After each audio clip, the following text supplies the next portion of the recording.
Welcome to the next part of the 999 walkthrough, which is also, might I add, on the second ending. Whatever that ending might be, I don't know yet. They stood in front of the elevators next to the stairs that led to the casino and kitchen. Between the two elevators was a card reader with the Mercury symbol engraved on it. Let me turn this down a little bit. Junpei stood in front of it with the Mercury key card. He'd found the card while investigating the shower room.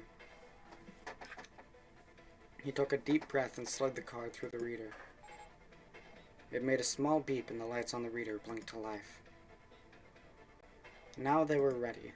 7 people, including Junpei, climbed onto the elevator.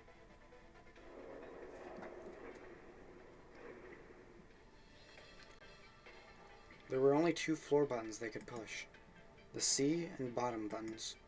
The rest were destroyed or did nothing when pushed. Junpei hit the bottom button. The door closed. Slowly they began to move downward. Sometime later, all 7 of them stepped off the elevator and onto the bottom deck. They stepped off and saw that the hallway to their right ended somewhere between 20 and 25 feet from them. The hallway in front of them was a dead end. But not a regular dead end. This is a numbered door. Yeah, it's door 2. Immediately they began to discuss who would go through it.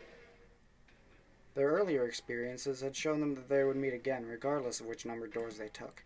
As a result, there were no arguments this time. Instead, they concerned themselves with who would be sent in to investigate what was beyond the door. The first to volunteer was 7. Junpei followed suit, which meant that Lotus was by default the 3rd member. 5 plus 7 plus 8 is 20. 2 plus 0 is 2, obviously. Alright, we're taking off. Okay, please be careful. Jesus, you two are acting like you're married, you know that? Jun blushed. So did Junpei. Perhaps in an attempt to hide his emotions, he quickly turned away to pull the lever on the red.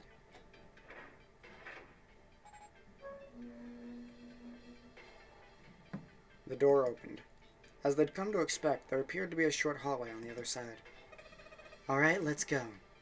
Lotus was the first through the door. 7 was next, and Junpei brought up the rear.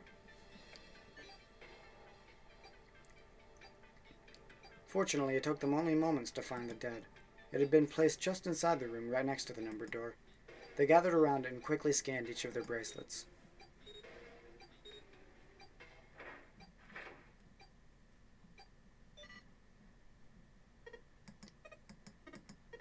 It stopped.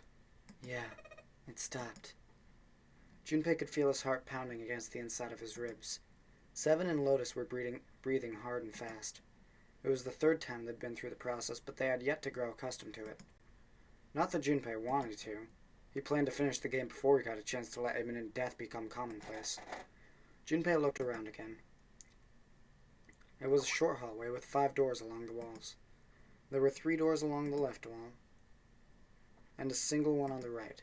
At the end of the hallway, the 5th door was covered by a thick metal plate. Junpei didn't think they'd be able to open it. After taking a look around the rooms himself, 7 spoke. Alright, let's get started. I think we'd probably better split up. You two okay with that? Yes, no problem. Sure thing. 7 nodded to them and stepped into the room closest to him. Lotus looked at the doors for a moment, then headed for the one in the center. At last, Junpei was left alone. Well, I guess I better get started too. He looked intently at the remaining 3 doors.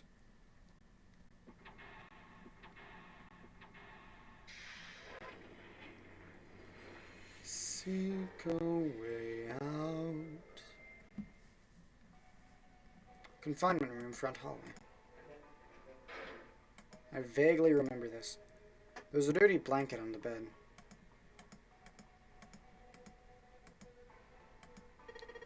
Man, this is a mess. It's not even a bed anymore. Can't say I'd want to sleep there. Oh, What the hell's this supposed to be? Like a drawing of a whirlpool or something? well, if I had to guess, I'd say it's trying to look like water. There's a little tile in the drain. Doesn't look like we're going to be be able to pull it out of there. Might have to use our heads on this one. Alright, let's figure this thing out.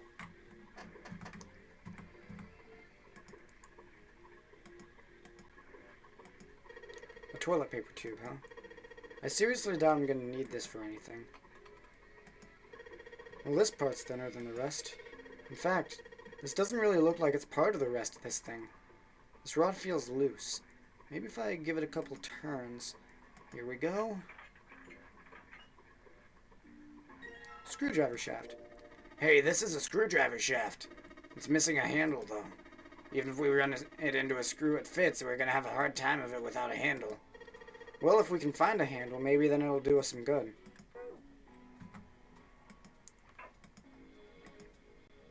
A symbol on the toilet lid, huh? Seems a little fishy to me. It's a sun symbol, but it doesn't look like the ones on the doors.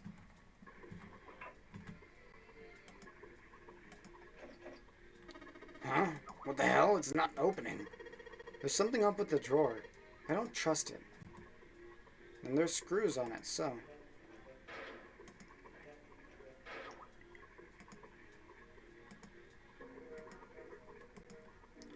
Somebody made some wavy blue lines on this mirror with blue paint. Is that a drawing of a blue scarf? No, maybe not. This drain's kind of a weird shape for a drain. You think they made it that shape for a reason, or just for fun? There's no knob on this faucet. There's no way we can get water out of it like this. If we can find a knob or something that'll work as one, then we should be able to get the water to come out of this thing.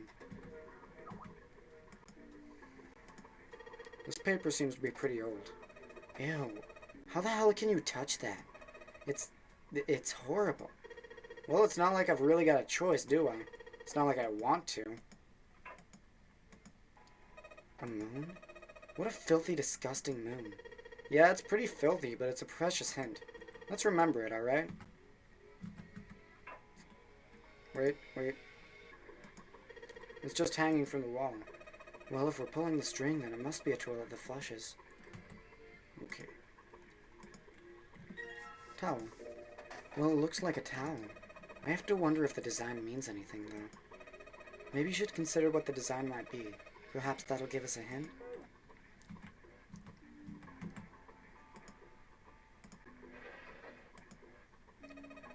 There's nothing in the drawer. Yeah, something's not right, though. That handle on the drawer doesn't really fit, you know? It just looks messy. Why don't you take it out? Okay. So, there's a mirror on the other side of this drawer. Interesting. It's kind of an odd shape, and it looks like someone's attached the handle with a screw after the fact.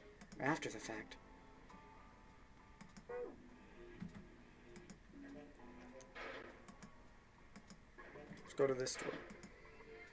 I can just barely see her mirror from the light coming through the ceiling. Sure would be that nice if that mirror was a little lower down. Looks like it's the same height as the mirror on the right. I wonder if that means anything.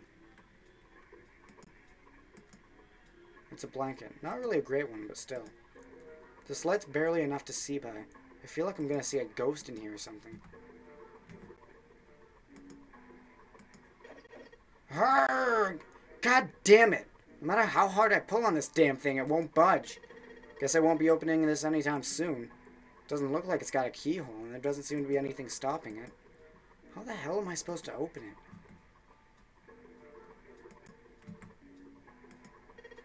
Oh yeah! We can probably use this mirror to reflect the light. I just gotta figure out where to reflect the light. Maybe if I go somewhere that's a little easier to shine on. When I shine the light on the mirror in the back... Is that a number? So, if I shine on this mirror, then I get to see some numbers. I can see a 4 on the left and a 7 on the right. 4 and 7? So if I shine this light on the mirror in the back... I get it. If I shine a light on the mirror, a symbol appears. The left one has a sun and the right one's got a moon symbol. I'm gonna remember this. Sun 4, moon 7. Okay, it's nice to see the thing lit up, I guess, but all it shows me is the pipe. Well, that was not useful. 14 is E. Toilet paper. It's still white enough for me to know what it is, even in the dark. There's nothing out of the ordinary about it. It's a sink, but there's no light shining on it. It's hard to be sure because it's so dark in here, but I don't think that there's anything going on with the sink. The faucet's too hard to turn.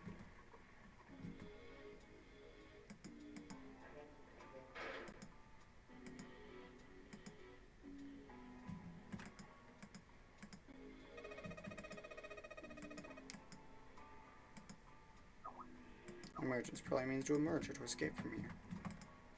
Do we need to do something with these tiles to open the door? There's a door in the back. I wonder where it goes. I thought of that and I tried a couple things, but yeah, same result. Guess 7 wasn't about to do anything. Oh well.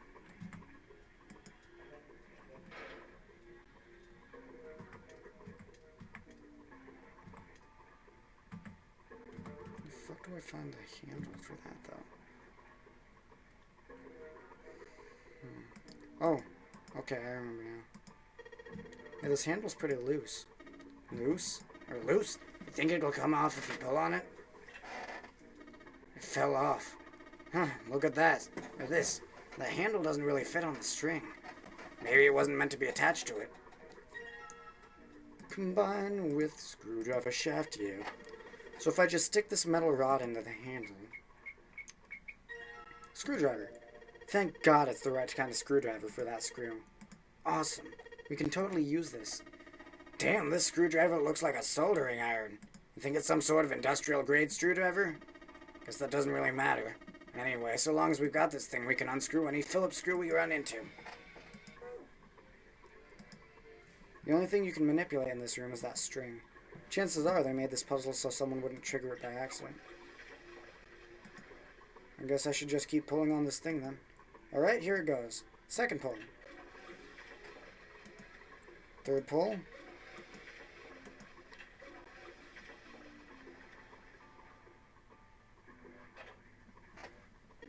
Did you just hear something?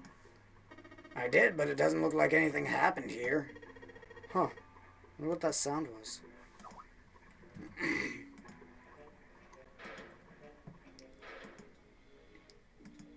So this is what the moon symbol was pointing to, huh? They probably made it so that someone wouldn't trigger it by accident. If that's the case... second time. And a third time. Fourth time. Fifth time. This is the 6th consecutive time.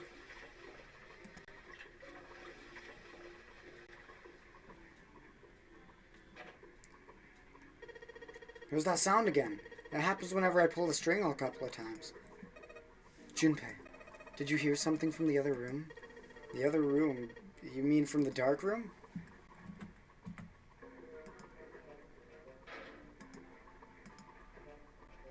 I wonder if that means we can open this now. I think it does.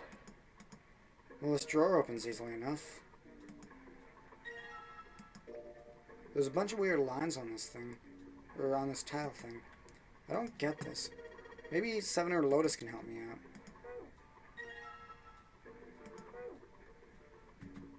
If I'm right, we need 4 of these tiles total. And now we know that there are those 2. And 14 equals E, which probably means each E on the emergence. And these each have 14 in the red lines.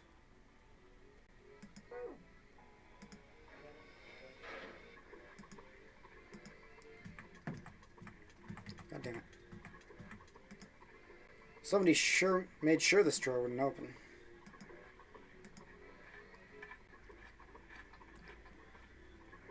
Sweet, got the screws off. Now we can open the drawer.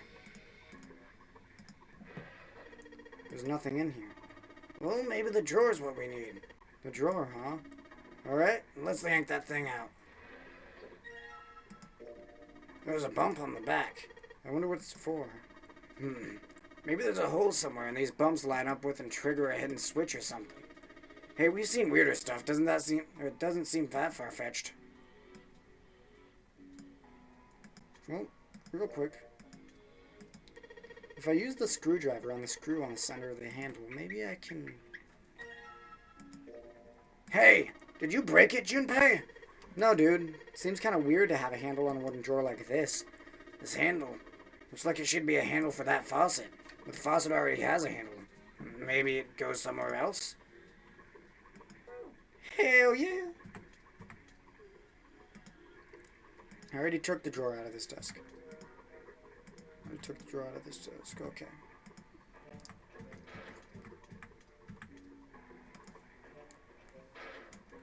Where knows this drawer? Sounded like something falling. What was that? I heard it too. Let's open the drawer. It's 3 tiles.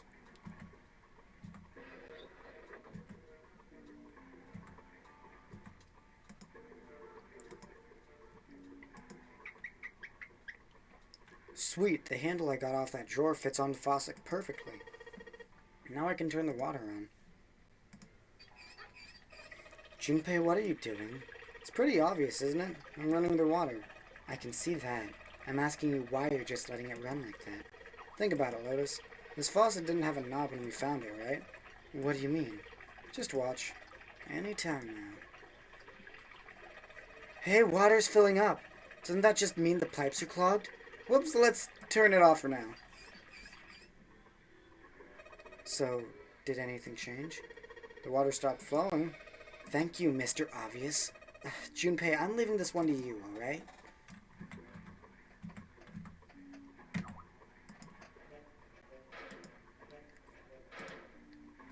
Not there.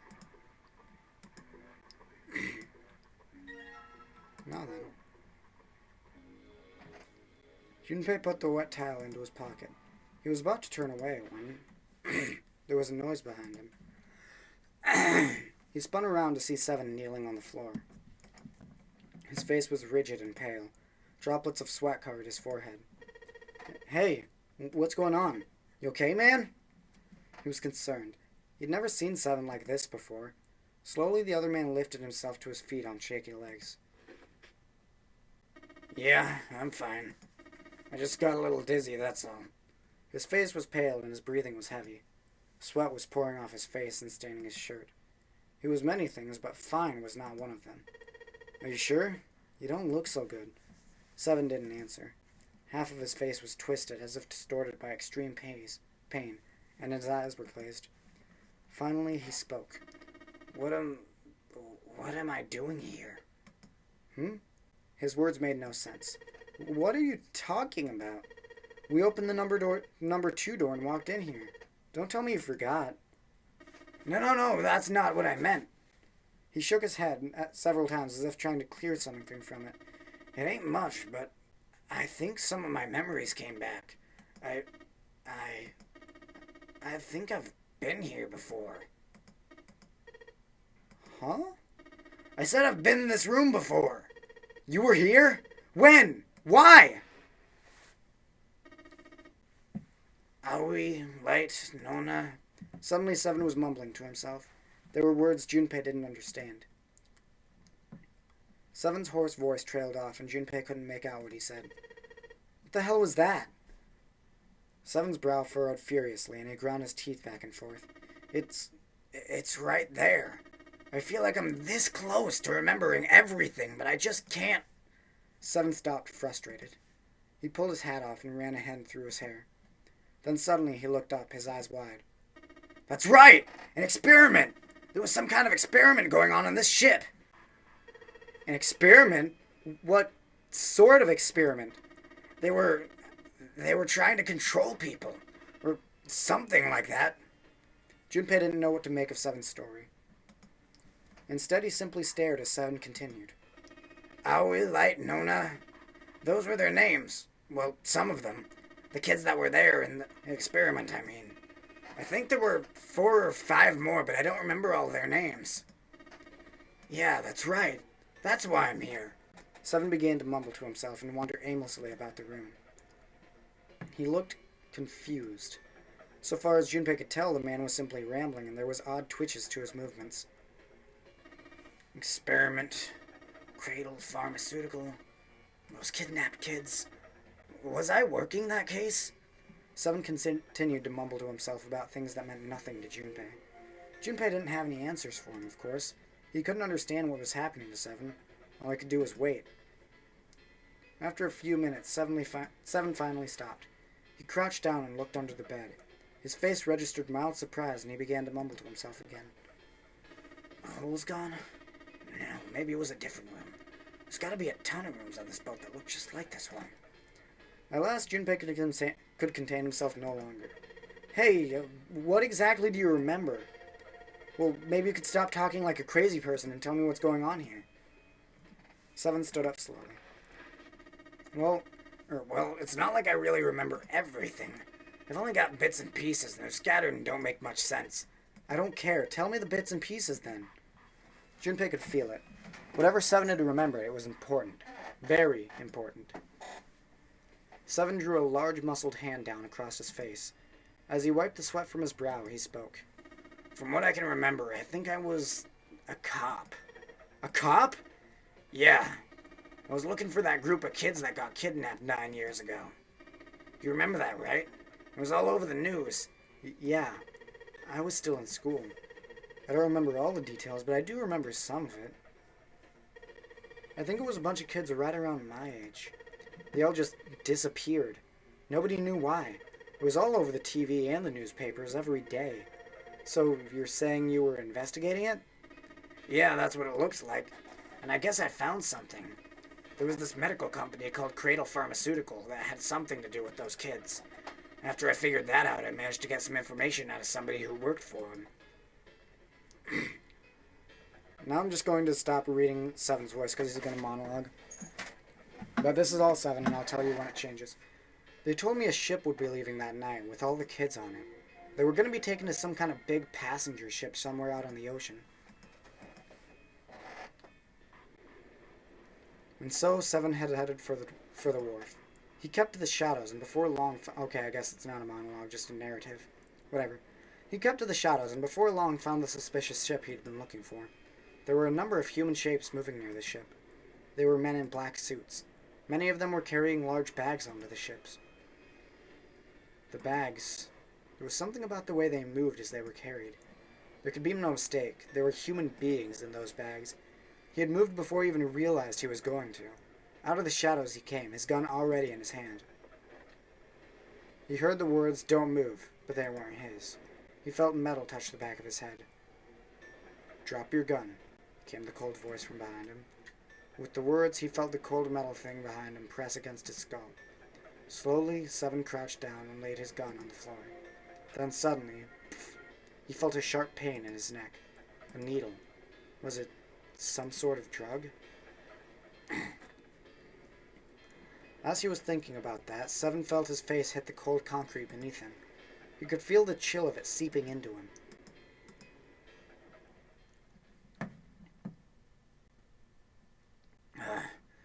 Damn it! Shit, my head hurts. Seven woke to find himself lying on a hard floor. He twisted his neck to peer around the room. Where am I? There was a small, shabby bed and a dirty sink. A toilet with no stall or privacy of any sort. As a cop, it was a place Seven had seen all too often. I'm in a cell, huh? Opposite the toilet was a door set into the wall. Seven struggled to his feet and hobbled towards it. He gave the door a good shove, then another, then tried pulling it. It didn't open. Well, that was about what he'd expected. It wasn't likely that someone would put him in a cell only to leave it unlocked. He threw himself against the door a few times, but to no avail. I knew it. Seven grumbled to himself as he moved back towards the bed. He sat down. He sat there for a very long time. Just how long, he wasn't sure. At last he began to nod off, and had nearly fallen asleep when he was aroused by a distant voice. "There's... over... I didn't quite catch that. There's... over... it's 9. I'm not sure what kind of inflection that's supposed to have. The voice was very far away. Very far away. Seven couldn't understand what it was saying. Nonetheless, it was a voice, and a high one, most likely a child. His eyes shot open. Are you over... Kate? Blah, blah, blah. As he listened, he could pick out several different distinct voices. There were at least 5 or 6, possibly more. Where were the voices coming from? He looked around the room, frantically. Perhaps the door? No, that wasn't it. What? Wow. But, God damn it, just... Was it coming from the left? Was it coming from under the bed? He grabbed the bed and flipped it up with ease. There it was. It was a hole for ventilation in the wall where the bed had been covered with the metal grate. Seven lay down on his stomach and peered through the grate. He couldn't see anything. It was too dark. Now that he'd found it, however, there could be no doubt. This was the source of the voices. For a moment he was confused. Why were there children nearby? Then he remembered what the man from Cradle Pharmaceutical had told him. How a ship would take the kidnapped children from the wharf to a waiting passenger liner out in the ocean. Was Seven on that passenger liner? It didn't matter. What mattered was that he found a way to the children. Seven looked at the metal grate. Could he fit through that hole? He stuck his fingers through the grate and grabbed hold of it.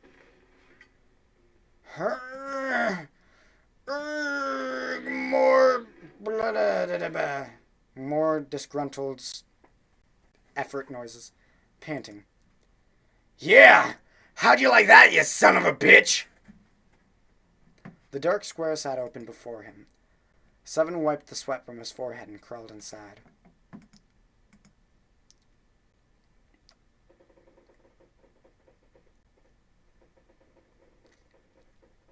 Junpei waited for Seven to resume his story. The longer he waited, however, the clearer it became that Seven had no intention of doing so. He had gone silent and simply stared off into the air, his eyes blank. Hey, what happened after that? He'd waited long enough, but Seven shook his head. I don't remember what happens after that. I think I found some kind of door out of the duct. I think I found some kids, too. Oh, man. Why can't I remember what happened next? Oh, man. What happened to the kids, Seven? Did you save them? I don't know. I don't know if it was me. I got this feeling. I think one of the kids died. A girl, I think. Huh? Deep in his heart, Junpei felt something very cold. Seven's head dropped, and Junpei saw on it a look of sadness, the likes of which he'd never seen on the man before. The large man's eyes blinked rapidly, as if he were fighting back tears, and he swallowed hard. His sigh was like the melancholy setting of an old abandoned building. He shook his head and spoke. Anyway, but please don't ask me anymore, okay? I really don't remember anything else. After that, Junpei could hardly try to force any answers out of the other man. There was nothing more he could do. Instead, Junpei turned his mind to trying to make sense of what Seven had told him. The children who had been kidnapped 9 years before. Apparently a company called Cradle Pharmaceutical had been behind the kidnappings and taken the children to the ship they were now on. Or on now. Blah, blah, blah. They had been brought up to the ship for an experiment. Something to do with controlling human beings, Seven had said. The 16 children who had been kidnapped were the subjects for the experiment. Seven said 3 of their names were Aoi, Light, and Nona. That was new information. He also learned that Seven was, or had been, a police officer. Still, there was little he could do with his new information. He learned nothing about the nonary game or Zero. He had no idea why they had been brought to the ship that had been the site of those experiments 9 years before. Junpei couldn't forget what Seven had said the perfect purpose of the experiment had been. To control human beings. Could such an absurd experiment really have been conducted? Before long, Junpei realized he'd spent quite some time in deep thought. No time for that, he chided himself. He had work to do. Junpei shook his head quickly to clear it and returned to his investigation, thoughts swirling in his mind. Pretty sure I'm done. I don't want to go there. Okay. Well, looks like we've investigated all the rooms. The only mystery left is that door. Alright, let's crack that mystery then. We've got 4 tiles, and there are a bunch of tiles on there, or that are the same size on the wall up here. But I don't remember. But I'm just gonna read the text. Just gonna read. So if we replace 4 of the tiles on the wall with the ones we've got, that should open the door. Well, there's only one way to find out.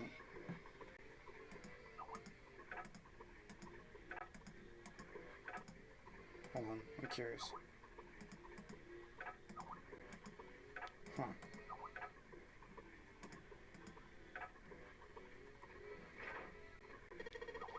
Hey, did you just hear something unlock? Does that mean we got it right? Yes, it looks like we did. The 14 hidden on the tile. If you convert that to hexadecimal, it's an E. Basically, the E's in Emergence are the 14s from the tiles. So if we replace it, that gives us the answer. Do you really care why it worked? Let's just get out of here. Yes, let's go. You found it!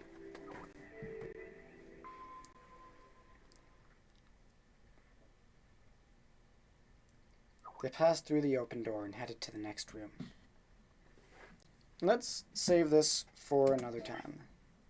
Hell yeah, I'm gonna overwrite this shit.